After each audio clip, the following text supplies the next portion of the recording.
ದೊಡ್ಡಬಳ್ಳಾಪುರ ನಗರದ ದರ್ಗಾ ಜೋಗಹಳ್ಳಿ ಗ್ರಾಮ ಪಂಚಾಯಿತಿ ವ್ಯಾಪ್ತಿಯಲ್ಲಿ ನಡೆದ ನಿರಂತರ ಅನ್ನದಾಸೋಹ ಸಮಿತಿಯ 2100ನೇ ದಿನದ ವಿಶೇಷ ಕಾರ್ಯಕ್ರಮ ಕುರಿತು ಮಾತನಾಡಿದ ಅವರು, ಸದಾ ದಾನಿಗಳ ನೆರವಿನಿಂದ ನಡೆಯುವ ಈ ಕಾರ್ಯಕ್ರಮ ನೂರಾರು ಕಡು ಬಡವರಿಗೆ, ವೃದ್ಧರಿಗೆ, ಹಸಿದ ಹೊಟ್ಟೆಗಳಿಗೆ ಅಕ್ಷಯ ಪಾತ್ರೆಯಾಗಿದೆ ಎಂದರೆ ತಪ್ಪಾಗಲಾರದು.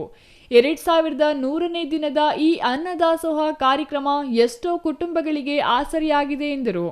ಈ ಒಂದು 2100ನೇ ದಿನದ ವಿಶೇಷ ಕಾರ್ಯಕ್ರಮದಲ್ಲಿ ಪ್ರತಿ ಸಲದ ಹಾಗೆ ವಿಶೇಷ ಏನು ಅಂತ ಹೇಳಿದರೆ, ಈ ಒಂದು ಸಮಾಜಮುಖಿಯಾಗಿ ಯಾರು ಕೆಲಸಗಳನ್ನು ಮಾಡ್ತಾರೆ ಅವರನ್ನು ಗುರುತಿಸುವಂಥ ಕೆಲಸ, ಮತ್ತು ಶೈಕ್ಷಣಿಕವಾಗಿ ಯಾರಿಗೆ ಯಾವ ಮಕ್ಕಳಿಗೆ ಅವಶ್ಯಕತೆ ಇದೆ ಅವರನ್ನ ಗುರುತಿಸಿ ಮತ್ತು ಕಲಿಕಾ ಪರಿಕರಗಳನ್ನು ನೀಡುವಂಥ ಕೆಲಸ, ಹಾಗೂ ಹಸಿದವರಿಗೆ ಅನ್ನದಾಸೋಹ ಪ್ರತಿನಿತ್ಯ ನಡೀತಾ ಇದೆ. ಕಾರ್ಯಕ್ರಮದ ಆಯೋಜಕ ಮಲ್ಲೇಶ್ ಮಾತನಾಡಿ, ಸದಾ ದಾನಿಗಳ ನೆರವಿನಿಂದ ನಡೆಯುವ ಈ ಕಾರ್ಯಕ್ರಮಕ್ಕೆ ದಿನದಿಂದ ದಿನಕ್ಕೆ ಆಹಾರ ಬಯಸಿ ಬರುವ ಜನರು ಹೆಚ್ಚಾಗುತ್ತಿದ್ದಾರೆ.